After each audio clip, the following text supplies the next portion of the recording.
Durante a Segunda Guerra Mundial, os estrategistas militares de ambos os lados tinham certeza de que bombardear áreas civis ia acabar com o moral da população. O bombardeio de Londres pelas forças alemãs, por exemplo, deveria mandar os britânicos para um caos total, com medo e pânico destruindo as relações entre as pessoas. Mas o que aconteceu?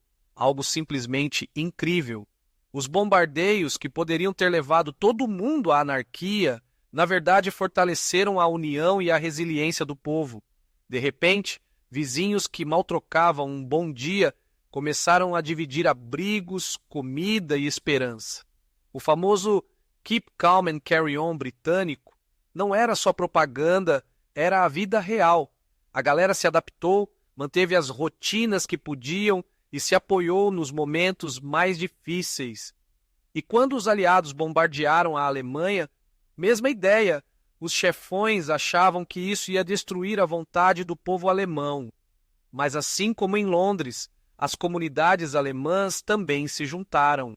No meio da destruição, as pessoas acharam força nos vizinhos, dividiam o pouco que tinham, reconstruíam as casas lado a lado e encontravam consolo em saber que não estavam sozinhos na desgraça. Os bombardeios, que deveriam causar caos, na real só reforçaram algo que parece ser parte da natureza humana. Quando a coisa aperta de verdade, a gente se junta e não se separa. Lembra das enchentes por aqui? Pois é. Agora, isso é bem diferente do que a gente vê na cultura pop, né? Nos filmes e livros, muitas vezes a união só rola quando um desastre gigante e planejado acontece. Olha só Watchmen, do Alan Moore, por exemplo. A história gira em torno de uma catástrofe simulada, bolada pelo vilão Ozymandias, para forçar a humanidade a se unir contra uma ameaça maior e falsa. Ele acha que o mundo está prestes a se explodir por causa da Guerra Fria e decide orquestrar um evento que mata uma galera, tudo para fazer as superpotências deixarem suas tretas de lado e cooperarem. Para ele, os fins justificam os meios, e a única forma de salvar a humanidade é com um choque de realidade daqueles que faz todo mundo cooperar na marra. E essa ideia não está só em Watchmen, não. Tem várias outras histórias que brincam com esse tema de vamos criar um desastre para a galera acordar. Em O Cavaleiro das Trevas, o Coringa faz um experimento social jogando dois grupos em barcos com explosivos e tenta provar que sob pressão todo mundo vai ser egoísta. Mas o resultado? Um respiro de esperança quando ninguém aperta o botão. Já em Kingsman, Serviço Secreto, o vilão decide provocar uma violência global achando que a humanidade precisa de um chacoalhão para lidar com a superpopulação e as mudanças climáticas. Até em histórias antigas tem líderes que de uma forma ou de outra pensaram em criar crises para unir o povo sob um mesmo ideal de sobrevivência.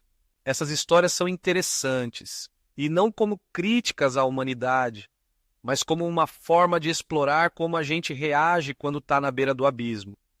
E tem uma verdade aí. Desafios compartilhados podem sim unir as pessoas.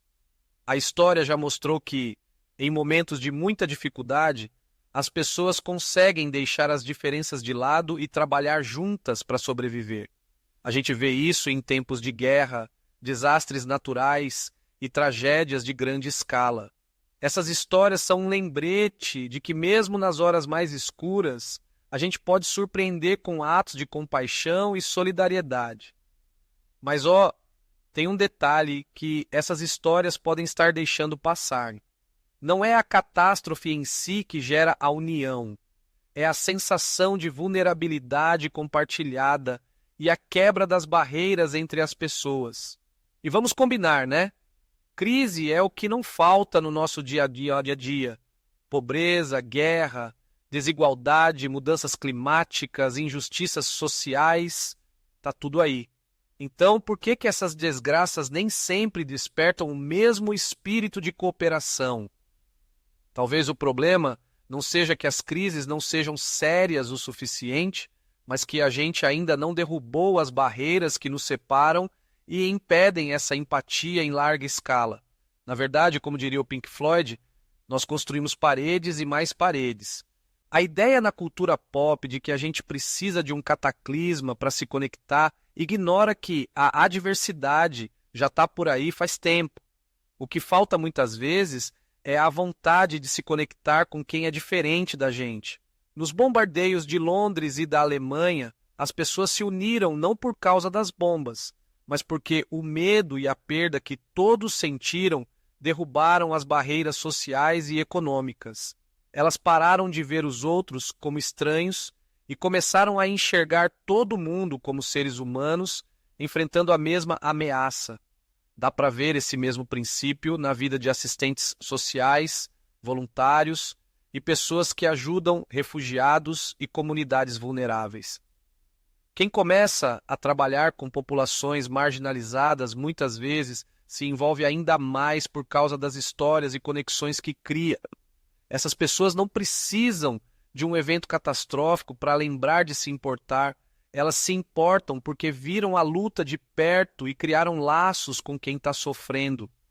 O instinto humano de ajudar e cooperar é aceso pela conexão pessoal, não só pela tragédia. Então, se já temos tanta coisa ruim acontecendo por aí, o que falta?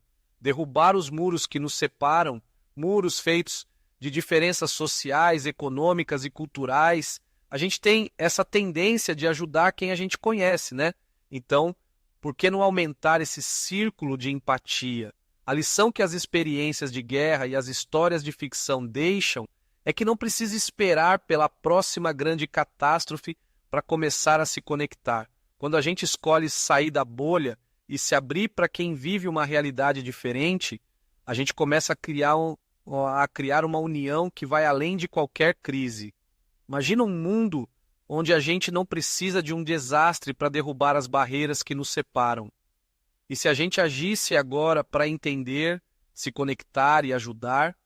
E se, em vez de esperar por um alerta gigante, a gente deixasse que as dificuldades que já vemos ao nosso redor nos inspirassem a ter mais empatia? É nesses momentos de sair da zona de conforto e se conectar com alguém diferente que a gente vê os fios que nos unem. Isso não é uma crítica às histórias como Watchmen, elas são lembretes poderosos do que a gente pode fazer quando está no limite, mas também nos fazem pensar: por que esperar pela crise? Por que não criar esse senso de propósito compartilhado agora, antes que a gente seja forçado a isso? A verdade é que já temos tudo o que precisamos para criar comunidades mais fortes e compassivas. Não é mais tragédia, é mais conexão. Nunca é tarde demais para se fazer o bem, já bem disseram por aí. E vamos lá, se essa reflexão bateu forte aí, se inscreve no canal e deixa um comentário. Você acha que a cultura pop acerta na abordagem ou vê sinais no dia a dia de que não precisamos de catástrofes para lembrar da nossa humanidade compartilhada? Quero saber sua opinião e como a gente pode buscar mais conexão nesse mundo de hoje.